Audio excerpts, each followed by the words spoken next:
Bon, bonjour à tous. Merci beaucoup pour l'invitation, David. Ça me fait super plaisir d'être ici. Je suis alsacien, strasbourgeois, donc c'est super de pouvoir parler ici à Strasbourg. Avec David, on s'est connus il y a longtemps à Kléber, donc c'est une histoire qui remonte à, à pas mal d'années. Donc voilà... Méningiome et acétate de cyprotérone, c'est un sujet qui me passionne. Ça fait pas mal d'années qu'on réfléchit à ce sujet. Alors, il y a eu beaucoup d'effervescence là-dessus ces derniers mois, cette dernière année. Mais bon, le sujet est réel et ça mérite de l'étudier avec attention parce que nous, neurochirurgiens, on est quand même confrontés à des situations qui sont délicates. J'ai bien conscience que ça ne vous a pas forcément facilité l'existence et la pratique quotidienne, mais bon, force est de constater que ce lien est tout à fait réel. Alors pour vous donner une idée de ce que ça représente pour nous, les méningiomes, c'est quand même une tumeur très fréquente, c'est la plus fréquente, hein. On est confronté à des méningiomes vraiment au quotidien, c'est quelque chose qu'un neurochirurgien général qui fait du crâne opère régulièrement. Ça prédomine nettement chez la femme. Je suis assez convaincu que la prédominance féminine en France est plus importante que la prédominance féminine dans des pays où, pour des raisons culturelles, les progestatifs sont peu utilisés. Les facteurs de risque, on se rend compte qu'effectivement le sexe est aujourd'hui clairement un facteur de risque lié justement à l'utilisation de ces traitements aussi. Les autres facteurs de risque identifiés, je dirais le plus clair à ce jour, c'est les irradiations. Les irradiations à faible dose, on en voit chez des enfants qui ont été irradiés dans l'enfance pour des maladies hématologiques, par exemple. C'est une pathologie bénigne, mais qui peut tourner au vinaigre au fur et à mesure des années. Donc, ce n'est pas si bénin que ça si on regarde l'évolution des gens sur le long terme. Il y a un certain nombre de méningiomes qui sont atypiques. Donc, atypique, ça veut dire quoi? Ça veut dire qu'ils ont un pronostic qui est moins bon et ils peuvent effectivement devenir difficiles à contrôler, nécessiter de la radiothérapie qui est souvent plutôt un traitement palliatif parce qu'au fur et à mesure des années, ces méningiomes qui sont irradiés, ils ont souvent une évolution une récidive. Donc, un méningiome, c'est ça. C'est le méningiome facile de la convexité. Il entraîne des symptômes par la compression qu'il exerce sur le cerveau. Méningiome de la convexité, en fonction de la localisation corticale, plutôt sur des aires fonctionnelles, ils peuvent être à risque chirurgical, mais globalement, c'est les plus faciles. Et ce n'est pas ceux qu'on rencontre sous acétate de cyprotérone. Ça, c'est un méningiome bien plus complexe, un méningiome de la base du crâne. Est-ce que ça peut être un méningiome sous acétate de cyprotérone? Oui, c'est possible, parce que ces méningiomes-là sont plus fréquents sur la base du crâne. Ça, c'est un challenge chirurgical avec un risque qui est vraiment significatif. Ça peut être aussi ça, un tout petit méningiome qui est situé juste là, à l'entrée du nerf optique dans l'orbite. Et c'est des symptômes assez fréquents dans les méningiomes sous acétate de cyprotérone, parce qu'ils sont localisés là, sur l'étage antérieur de la base du crâne. Ils donnent assez souvent des troubles visuels comme première manifestation. Donc ça, c'est une des premières patientes qui m'a mis la puce à l'oreille. C'est venu de manière tout à fait anecdotique parce que j'ai vu un jour en consultation 2 patientes qui avaient été opérées de méningiomes multiples et en les interrogeant, a posteriori, elles m'ont toutes les deux dit « je prends de l'acétate de cyprotérone ». Alors, en tant que neurochirurgien, on sait que la progestérone a un lien avec les méningiomes, mais ce contexte de multiplicité associé à ce traitement-là nous a fait tiquer et le scénario s'est reproduit et c'est un peu là qu'on est arrivé à la conclusion qu'il y avait probablement un lien fort. Aujourd'hui, si un neurochirurgien qui est un peu au fait de cette affaire voit une IRM comme ça chez une femme, la première question qu'on lui pose, c'est « Est-ce que vous prenez de l'acétate de cyprotérone? Est-ce que vous prenez de l'androcure ?» Et c'est assez régulièrement bingo, c'est-à-dire que ça se confirme. Donc je ne vais pas reparler des indications du traitement. Les premières publications qu'on a réalisées, qu'on a publiées quand j'étais à Strasbourg, ça date à peu près de 2008. C'était quelques cas retrouvés dans la liste des méningiomes du service. Ça, c'est une présentation PowerPoint que j'avais fait au congrès de médecine interne à Paris, ça date de 2010. Et on avait une petite série d'une dizaine de patients avec comme caractéristique commune le fait d'avoir des méningiomes multiples pour des indications variables. À l'époque, on les opérait. Et chez certains de ces patients, on avait un suivi avant l'arrêt de l'acétate de cyprotérone et après l'arrêt de l'acétate de cyprotérone. Et on a constaté que très fréquemment, les méningiomes régressaient à l'arrêt de l'acétate de cyprotérone. Donc ça a commencé à éviter un certain nombre d'interventions chirurgicales chez des patients qui, avant qu'on soit au fait de ce problème, pouvaient être opérés à plusieurs reprises pour des méningiomes. Et la répétition de ces interventions chirurgicales pouvait avoir des conséquences assez dures pour ces gens. Donc le lien entre méningiome et hormones, c'est quelque chose, encore une fois, qui n'est pas nouveau. Moi, j'ai été élevé en neurochirurgie avec cette notion-là. C'est quelque chose que mes patrons nous disaient.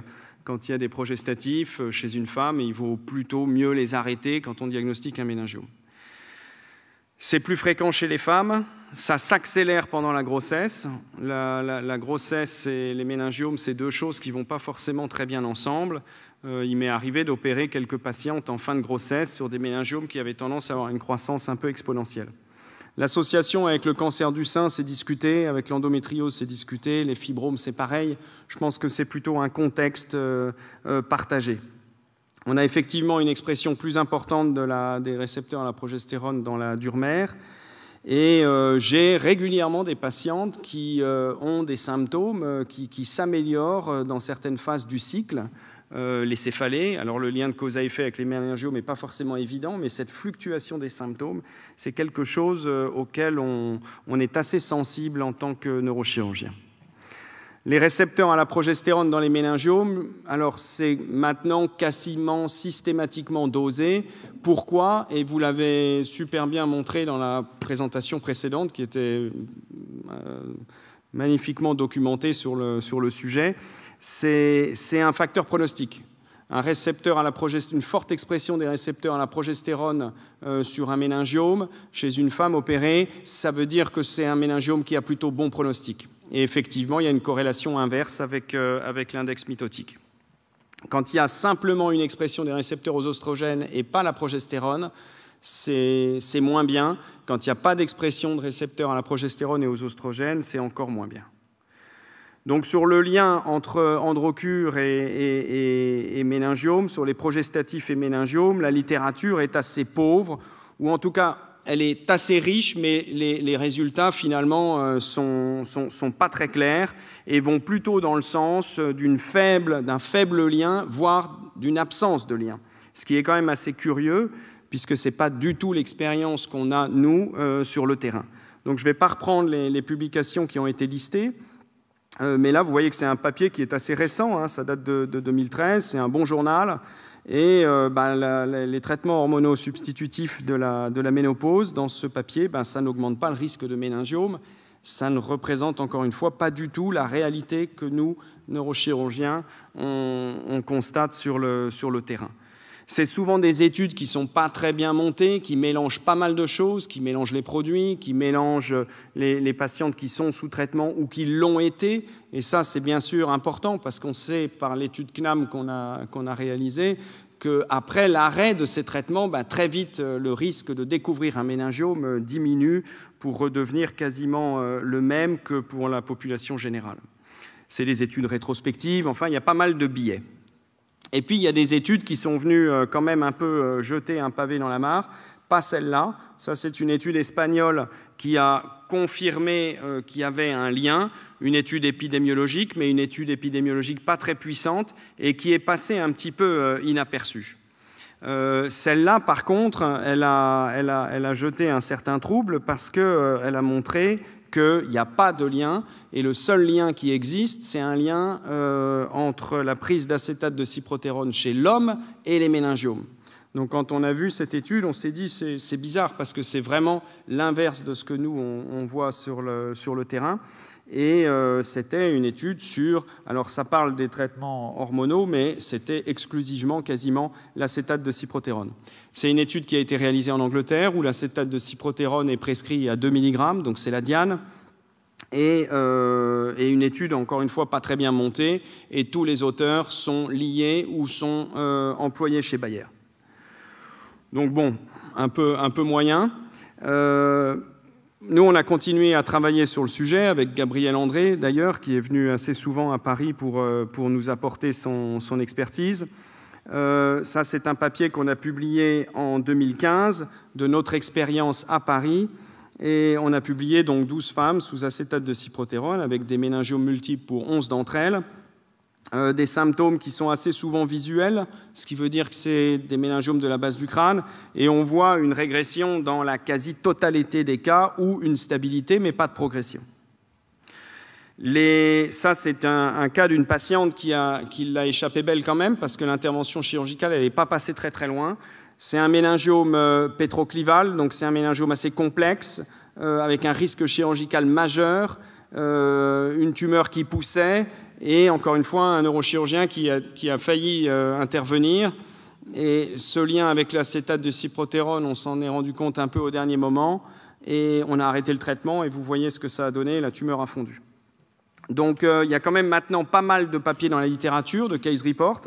Je ne sais plus exactement combien il y en a, mais je dirais une bonne quinzaine, qui rapportent à la fois des méningiomes sous acétate de cyprotérone et pour bon nombre d'entre eux, une régression à l'arrêt de l'acétate de cyprotérone. Ça, c'est un papier récent qu'on a publié il y a un peu plus d'un an, un énorme méningiome olfactif.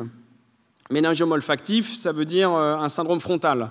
Donc c'est une dame qui avait un ralentissement psychomoteur et un syndrome frontal majeur, une baisse de l'acuité visuelle sévère sur les 2 yeux, et qui prenait de l'acétate de cyprotérone. Donc là, bon, notre expérience de la question nous a fait prendre le risque de ne pas l'opérer et d'attendre, et rapidement, cette dame s'est améliorée. Aujourd'hui, elle a toujours son méningiome, mais il a réduit de quasiment 2/3, et elle est asymptomatique, avec une acuité visuelle qui est revenue à la normale. Et une intervention chirurgicale pour une tumeur comme celle-là, ça se solde quand même assez souvent par une aggravation du syndrome frontal. Ça, c'est pareil, quelqu'un que j'ai vu récemment en consultation, qui était programmé au bloc dans un autre centre, et on fait une IRM, et en peu de temps, vous voyez que ça a baissé de 23 cm3. Donc, pas d'intervention chirurgicale. Ça, c'est un cauchemar chirurgical. Donc une dame qui ne sera plus jamais la même si jamais elle est opérée. Ça, c'est un cas de transsexuel. Vous en avez parlé dans votre présentation précédente. C'est le premier papier qu'on a publié. C'était un patient transsexuel qui a été perdu de vue.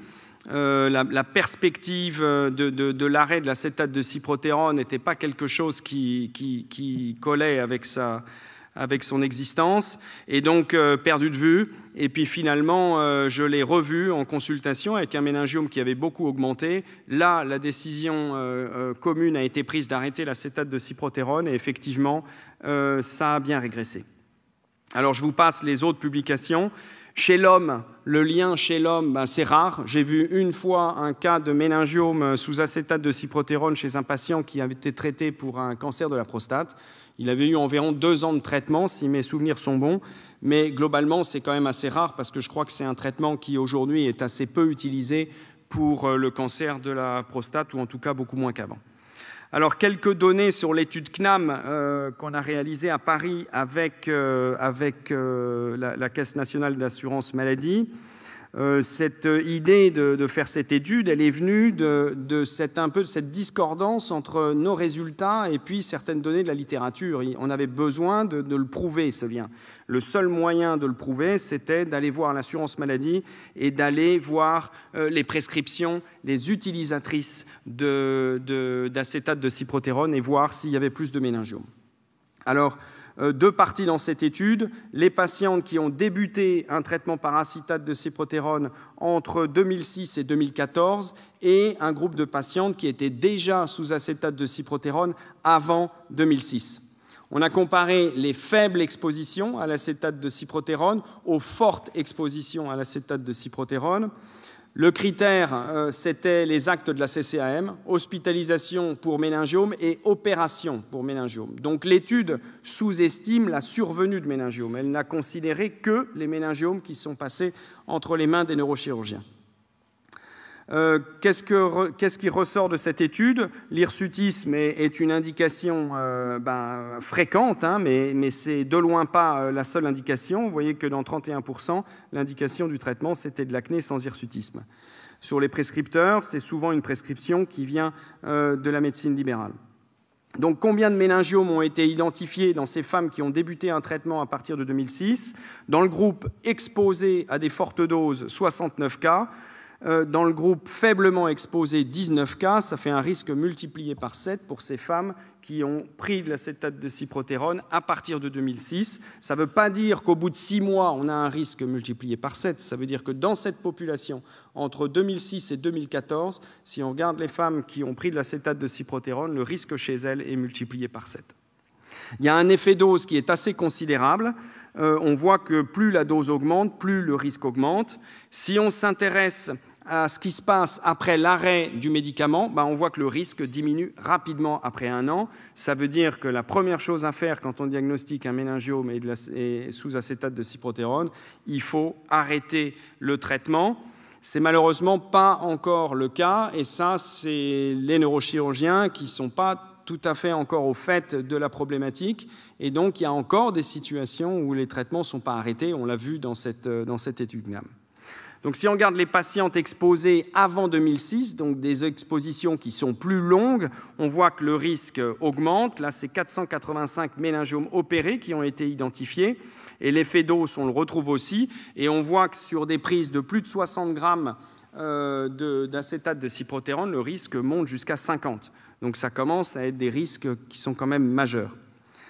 Alors, dans cette population de 554 méningiomes identifiés à travers cette étude sur les utilisatrices d'acétate de cyprotérone, 99% des patientes ont été opérées, 1% ont été irradiées, ça reste anecdotique. On s'est rendu compte qu'ils avaient une localisation caractéristique au niveau de l'étage antérieur, et ça c'est très intéressant. On l'avait vu nous sur nos cas, mais là on l'a confirmé. C'est souvent l'étage antérieur, c'est souvent le tiers moyen de l'étage moyen, donc petite aile du sphénoïde, région optochiasmatique, encore une fois proche des voies visuelles. Et on s'est rendu compte que malheureusement, 30% des patientes ont continué le traitement par acétate de cyprotérone malgré le diagnostic de méningiome, et pour certaines d'entre elles, à des doses relativement élevées. Et moi, j'ai la sensation que quand on commence à diagnostiquer un méningiome, si on continue le traitement, la croissance est assez exponentielle. C'est-à-dire qu'il arrive après une certaine durée d'exposition, souvent assez longue, 7-8 ans, mais quand il apparaît, j'ai la sensation que la croissance est assez exponentielle. C'est quelque chose qu'on est en train d'étudier. Ça, c'est une petite série qui commence à être importante parce que cette affaire a créé quand même un petit peu de stress parmi les patientes, et donc on a de plus en plus de consultations pour ce motif-là. Mais ça nous a permis quand même d'étudier un petit peu plus en détail ce qui se passe à l'arrêt du traitement. Donc il s'agit de 43 femmes, 109 méningiomes, ce qui confirme la multiplicité. Rien de particulier sur la série elle-même, si ce n'est qu'on a retrouvé une méningiomatose, c'est-à-dire plus de 3 méningiomes dans 35% des cas. Là, vous voyez à peu près les durées d'utilisation avant le diagnostic. Donc, vous voyez que c'est assez fréquemment au-delà de 10 ans. Ce sont les indications chez les patientes donc, qui ont consulté chez nous à la Riboisière. Vous voyez que la localisation assez caractéristique de l'étage antérieur et de l'étage moyen. Ça, c'est un petit film qui agrège un peu tous les méningiomes identifiés à la RIB. Vous voyez qu'ils sont tous situés plutôt en avant de la cavité crânienne, plutôt sur l'étage antérieur et un petit peu sur la convexité antérieure, avec parfois des lésions qui sont assez effrayantes. On a opéré 7 patientes. Alors pourquoi on les a opérées? Soit parce que les symptômes continuaient de progresser, ou parce que les symptômes ne s'amélioraient pas comme on l'aurait souhaité, et c'est souvent des symptômes visuels. Et un cas de progression radiologique. Sur le suivi, bon, il est raisonnable, je dirais, et on voit que la diminution de taille des méningiomes est quand même assez importante. C'est 1/3 de régression dans un délai assez rapide. Ça, ce sont les courbes d'évolution. Tout va vers le bas, avec parfois des diminutions qui sont extrêmement rapides. C'est des méningiomes qui fondent. Là, vous voyez un graphe qui vous montre le dernier volume avant l'arrêt du traitement et le dernier volume après l'arrêt du traitement. C'est un petit peu moins de 30% de régression. Alors, ça progresse dans 5% des cas, mais donc dans 95% des cas, on a une régression ou une stabilisation dans environ 25% des cas. Un tout petit peu de fondamental dans ma présentation. On sait aujourd'hui par les études de paysage de mutation dans les méningiomes que les méningiomes ont des profils mutationnels différents en fonction de leur localisation. Ça, on le sait et on le savait antérieurement à cette affaire de l'acétate de cyprotérone.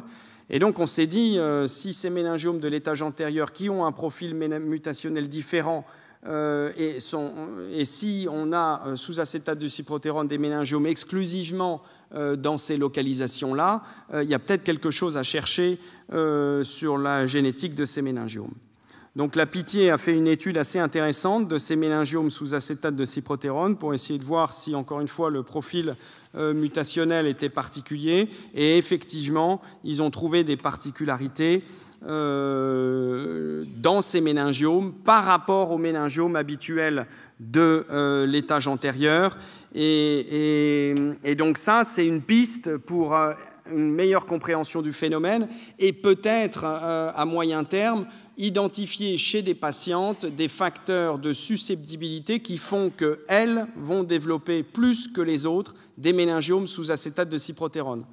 Ça peut avoir quel avantage pour nous, pour vous? C'est que si on arrive à identifier un marqueur qui permet de dire cette patiente, si elle prend de l'acétate de cyprotérone, elle va avoir une tendance à faire des méningiomes, on ne lui donne pas l'acétate de cyprotérone, mais si elle n'a pas ce facteur, peut-être qu'elle peut prendre de l'acétate de cyprotérone sans risque. Donc, on a entendu dans la presse, souvent à travers des patientes qui témoignaient, que finalement, ces méningiomes, ils ne régressaient pas toujours. Donc, cet effet médiatique, il a quand même eu un intérêt pour nous, c'est qu'il nous a permis de prendre conscience de certains scénarios cliniques auxquels nous, on n'avait pas vraiment connaissance et on n'était pas sensible, et de nous y intéresser. Et moi, j'étais assez dogmatique sur le sujet. Je disais, bon, les méningiomes, il ne se passe rien, on arrête, et c'est terminé, le problème est réglé. Et en écoutant ces femmes qui disaient, non, mon méningiome, le mien, il ne régresse pas, ça nous a forcé à nous poser des questions. Donc je pense qu'il y a deux scénarios différents.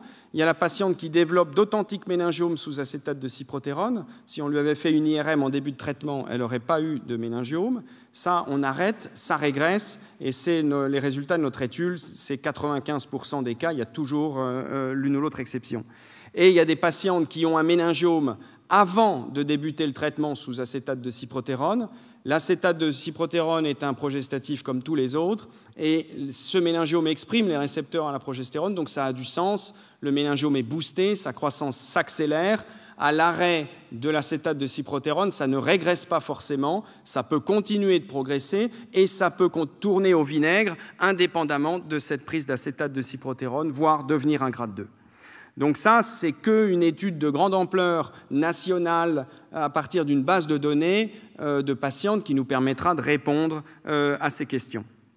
Les méningiomes atypiques, là aussi, il y a eu des cas de description à partir des données de la pharmacovigilance de méningiomes atypiques de grade 2. On a même l'un ou l'autre grade 3. Encore une fois, on n'a jamais vu ça dans notre expérience clinique, mais ça nous a forcé à nous poser les questions. Est-ce que c'est la radiothérapie que ces patientes peuvent avoir eue avec une méconnaissance du lien? Et c'est vrai qu'il y a certaines patientes dans la série de la CNAM qui ont été traitées par radiothérapie. Et la radiothérapie, on sait que ça peut transformer un méningiome. Soit ça marche et tout va bien, mais si ça ne marche pas, ça peut faire récidiver un méningiome en grade 2, donc plus agressif. Est-ce que la chirurgie a une influence? Est-ce que le fait d'opérer un méningiome, ça peut avoir un effet sur le grade? Ce n'est pas totalement impossible que les bipolaires qu'on utilise, la coagulation de ces méningiomes, de ces tumeurs bénignes, je ne sais pas si c'est quelque chose des questions que vous vous posez sur les cancers gynécologiques ou les tumeurs gynécologiques, mais en neurochirurgie, on commence à se poser la question de ces coagulations. Est-ce que ça peut avoir une influence sur le résidu de méningiome qu'on laisse et le faire récidiver éventuellement avec un grade plus élevé? Est-ce que la grossesse a un effet sur le cours d'un méningiome? C'est un shoot de progestérone. Est-ce que ça peut changer l'histoire naturelle d'un méningiome? Est-ce que ça peut le rendre plus agressif au fur et à mesure des années? J'ai quelques histoires dramatiques de patientes qui avaient un méningiome connu, sont tombées enceintes et le méningiome a tourné au vinaigre après. Lié à la grossesse ou pas, je me suis toujours posé la question. Est-ce qu'il y a des alternatives à l'acétate de cyprotérone? On a décrit un cas de méningiome qui était apparu sous acétate de cyprotérone. On arrête l'acétate de cyprotérone, il régresse. On met je ne sais plus si c'est l'uténil ou l'utéran, et il reprend une évolution, et on arrête le luténil ou l'utéran, et il régresse à nouveau. Donc l'androcure est à l'origine du méningiome. Je pense que c'est une mauvaise idée de remplacer l'acétate de cyprotérone par un autre progestatif. On a décrit récemment 3 cas de méningiomatose sous luténil qui ressemblent étrangement à la situation de l'acétate de cyprotérone, c'est-à-dire des méningiomes multiples, même topographie que l'acétate de cyprotérone, et qui régressent à l'arrêt. C'est beaucoup moins fréquent pour le luténil, c'est-à-dire qu'on a beaucoup de patientes qui ont un méningiome unique et pas cette méningiomatose caractéristique de l'acétate de cyprotérone. Donc la méningiomatose sous-progestatif, c'est une maladie spécifique particulière et elle a probablement un terrain génétique qui la favorise, et c'est ça qu'il faut chercher maintenant. Moi, je suis de plus en plus confronté en consultation à des femmes à qui on a découvert un méningiome suite à cette médiatisation. On leur fait une IRM, on s'aperçoit qu'il y a un méningiome, on arrête le traitement et cette femme vient consulter en disant « Moi, j'ai envie d'avoir un enfant, qu'est-ce qu'on fait ?» Et ça, c'est très emmerdant parce qu'on ne sait pas très bien quoi dire à ces femmes. La grossesse, on sait que ça fait pousser les méningiomes. Et je pense qu'on va être confronté de plus en plus à ce genre de scénario. C'est un des conséquences un peu délétères de cette campagne médiatique, mais c'est peut-être pas plus mal de le savoir avant, plutôt que d'être amené à opérer une femme en urgence en fin de grossesse parce qu'elle est en train de devenir aveugle par un méningiome sous acétate de cyprotérone qui n'avait pas été diagnostiqué avant qu'elle tombe enceinte. Donc ces méningiomatoses sous progestatif, je crois que ce sont une entité à part, très particulière, qui reste à étudier. Il est évident qu'il faut encadrer ce traitement par acétate de cyprotérone. Il faut réfléchir au lien avec les autres progestatifs. Je pense qu'on ne peut pas éviter cette réflexion. Quand on diagnostique un méningiome sous acétate de cyprotérone, on est obligé d'arrêter le traitement. Les alternatives sont difficiles, mais bon, c'est sûr que les recommandations et les prises de position ont été assez radicales, mais on est quand même un peu embêté. J'ai essayé, avant ces recommandations, moi, en consultation, de diminuer la dose d'acétate de cyprotérone. Je l'ai fait pendant un certain temps. Aujourd'hui, je ne peux plus le faire, je n'ai plus le droit de le faire. Mais en tout cas, je l'ai fait en concertation avec endocrino et gynécologue, d'essayer de passer à un demi-comprimé, à un quart, à un huitième, et j'ai constaté des progressions. Donc la diminution de dose ne suffit pas. Est-ce que ça progresse moins vite? Ça, j'en sais rien. Mais en tout cas, ça continue de progresser. Donc la pharmacovigilance, on est en train d'analyser les données. Le problème des données de la pharmacovigilance, c'est qu'elles ne sont pas de très bonne qualité. C'est-à-dire que ça passe par les centres de pharmacovigilance qui font ce qu'ils peuvent, mais les données sont très incomplètes, on n'a pas les IRM, on ne peut pas les analyser, et les données radiologiques sont extrêmement importantes, parce qu'on peut faire dire tout et n'importe quoi à un compte-rendu de radiologie fait par un radiologue qui voit un méningiome tous les ans ou une méningiomatose tous les 2 ans, donc c'est normal. Donc il faudrait qu'on puisse avoir une base de données qui nous permette d'avoir accès aux données de l'imagerie, aux comptes rendus d'anapathes, avoir accès aux patientes pour pouvoir avoir vraiment des histoires cliniques solides et qui se tiennent. Les autres progestatifs, obligés de se poser la question, obligés d'étudier ça. On ne peut pas passer à côté. Ça fait 15 ans qu'on lit des études épidémiologiques qui disent à peu près le contraire de ce qui semble apparaître à travers ces médicaments comme l'acétate de cyprotérone. Donc on est en train de réfléchir avec la NSM, avec la CNAM, de voir comment on pourrait créer un registre, une base de données. Je pense que l'acétate de cyprotérone est assez intéressant parce que l'opposition qu'il y aurait pu y avoir entre les patients, entre les agences qui ont été assez virulentes, les patients pour le Mediator par exemple, je trouve qu'on arrive à discuter. On arrive à discuter avec la NSM, avec les associations de patientes, et l'idée, c'est d'essayer de faire un truc commun, dans une atmosphère relativement apaisée, pour essayer d'avancer. Et il est évident que les prescripteurs doivent faire partie prenante de ce projet de base des données, parce que ça nous permettra d'éviter, à mon avis, de prendre des décisions trop radicales. Pour finir, je voudrais dire que des patientes sous acétate de cyprotérone qu'il faut arrêter parce qu'on diagnostique un méningiome, j'y ai été assez souvent confronté parce que c'est souvent moi qui annonce la mauvaise nouvelle et je me rends compte que c'est effectivement pour certaines patientes un drame et parfois un drame absolu. On a une patiente qui s'est suicidée, qui avait des soucis psychiatriques mais qui s'est suicidée dans les mois qui ont suivi l'arrêt. Donc on a bien conscience de la difficulté. Et donc, je crois qu'il faut absolument anticiper et essayer de travailler ensemble pour comprendre, parce que sinon, des décisions risquent effectivement d'être prises radicales. Là, j'ai la sensation, par les lettres qui sont envoyées aux prescripteurs et par la façon dont c'est libellé, que les prescriptions vont réduire considérablement parce que le prescripteur est mis dans un étau qui est difficilement tenable. Je pense que c'est dommage parce qu'il y a d'authentiques patientes, effectivement, qui vont souffrir de l'absence d'acétate de cyprotérone. Mais si on veut éviter ça, je pense qu'il faut prendre les devants et travailler ensemble pour avoir des réponses rapides avant que des décisions un peu trop radicales soient prises. Merci.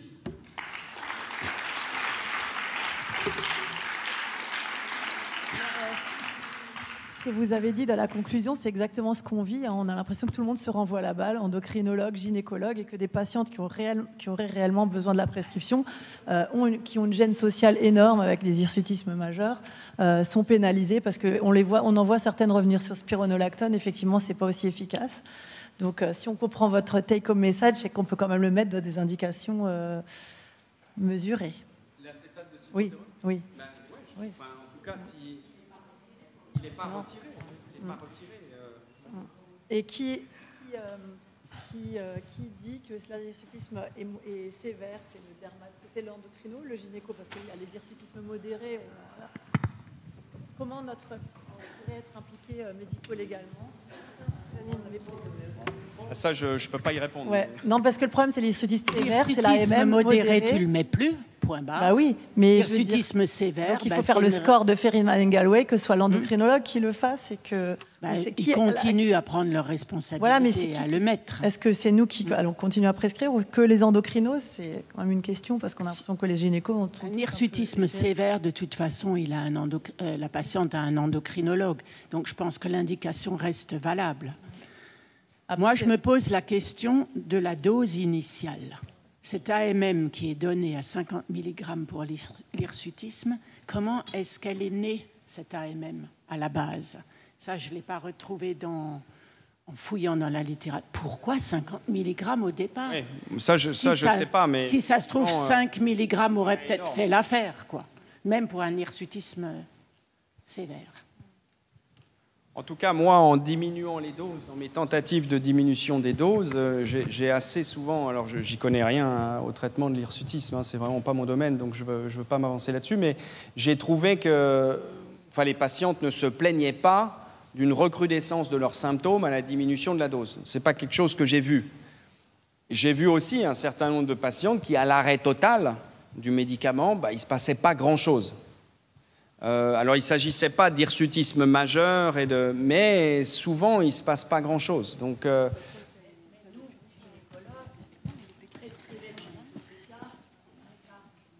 ouais.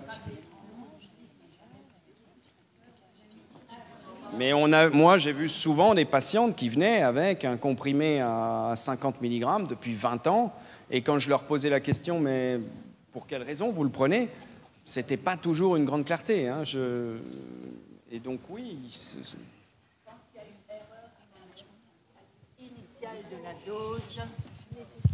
de la dose. Il y a eu une erreur, un manque de vigilance sur le calcul il y a 30 ans ou 40 ans de la dose initiale nécessaire. Il ne faut pas se leurrer. Il y a eu une erreur.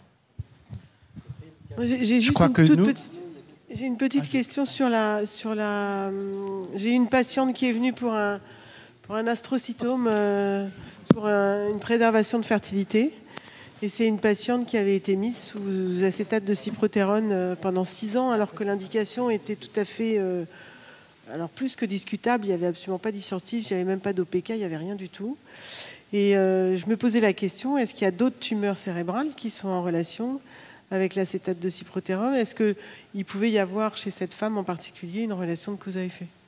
Je pense pas. Enfin, en tout cas, j'ai pas observé de lien entre. Bon, j'ai pas demandé aux astrocytomes s'ils prenaient de l'acétate de cyprotérone, mais je crois pas. Non. Je crois qu'avec les gliomes, il n'y a pas de lien, et avec les hormones sexuelles exogènes, je crois pas. Il y a une question parce que beaucoup d'ici sont prescripteurs de Luthéran et de Luténil, et je crois que la grande majorité. Qu'est-ce que vous conseillez aux gynécos qui prescrivent du Luthéran depuis des années à titre contraceptif, macroprogestatif, continu comme contraception, parce que c'est peut-être ORA-MM, mais on le fait tous de façon classique. Qu'est-ce que vous conseillez, vous? Luténil, Luthéran, moi j'en vois pas mal. J'en vois pas mal, mais je vois des méningiomes. Donc je pose la question, et assez souvent, c'est quelque chose d'assez régulier. Maintenant, il y a beaucoup plus, j'ai l'impression, de femmes qui prennent Luténil que de femmes qui prenaient de l'acétate de cyprotérone. Donc, je vois clairement moins de méningiomes sous Luténil que je n'ai vu de méningiomes sous acétate de cyprotérone. Donc je pense que le lien est moins fort, mais il existe. On aura une réponse puisqu'une enquête. Oui, une enquête est en cours. Moi, j'ai la sensation que si jamais, si vous avez une inquiétude avec une patiente, ou si la patiente a une inquiétude, parce que ça peut arriver, moi je pense qu'il faut avoir l'IRM facile. Moi, j'aurais tendance à dire, ayez l'IRM facile, parce que ça protège, ça sécurise. Sur l'acétate de cyprotérone, maintenant, c'est une recommandation. Sur le Luténil et le Luthéran, il n'y a pas de recommandation. Mais il y en aura. Il y en aura. Je ne sais pas de quelle nature elles seront, mais il y en aura. C'est ce qu'ils font à Marseille, mais ils explosent en IRM. Hein. Ouais. Oui, mais ceci dit... J'aurais tendance à dire les problèmes de santé publique, oui, c'est important, mais... Je veux dire, ça regarde nos... Tu sais, quand la recommandation de faire une IRM est sortie, je me suis dit, oh là là, comment ça va se passer en clinique? En fait, ça se passe très bien, parce que les patientes acceptent ce passage à l'IRM dans l'espoir, effectivement, qu'on ne leur arrête pas le traitement qui a été prescrit. Bien sûr. Donc finalement, en clinique, ça se passe pas mal. J'avais juste une question, parce que Gabriel André, il y a 2-3 ans de ça, nous avait vendu un PHRC sur, et je crois que tu as une patiente qui t'en a parlé, sur Ulipristal et méningiomes, justement. Ça s'est fait? Alors, non, le PHRC, c'est pas fait, parce que le médicament a eu d'autres problèmes, à ma connaissance. Et donc, ça complique... un PHRC sur un traitement qui a posé un peu des soucis. Moi, j'ai essayé avec Gabriel André, hors AMM, chez une patiente, et ça n'a pas marché. Mifepristone, vous en avez parlé. Mifepristone, je l'utilise dans certaines situations chez des patientes ou patients qui ont des méningiomes inopérables. Et c'est souvent des situations un peu dramatiques. C'est souvent des méningiomes qui post-radiques ou déjà opérés, et on est en bout de course. Et on a quelques situations où ça a bien stabilisé la situation. Et le problème, c'est que la mifepristone, il faut la prendre, et ad vitam aeternam. Et aujourd'hui, c'est très difficile à obtenir, parce que c'est hors AMM, on ne peut pas donner des ordonnances tous les 3 jours, donc ça se fait avec la pharmacie de l'hôpital. Et les pharmaciens de l'hôpital sont pas très enthousiastes. Donc, très difficile à obtenir. Il y a un papier sur mifépristone et méningiomatose qui vient de la Pitié et qui dit que la mifépristone est efficace dans les méningiomatoses. Si on lit cet article, on s'aperçoit que les patientes qui ont été décrites dans cet article, je crois qu'il y a 3 ou 4 cas, elles étaient toutes sous acétate de cyprotérone ou un progestatif non précisé. Donc l'effet de la mifépristone dans les méningiomes, dans cet article, c'est lié tout simplement à l'arrêt de l'acétate de cyprotérone et pas à la mifépristone.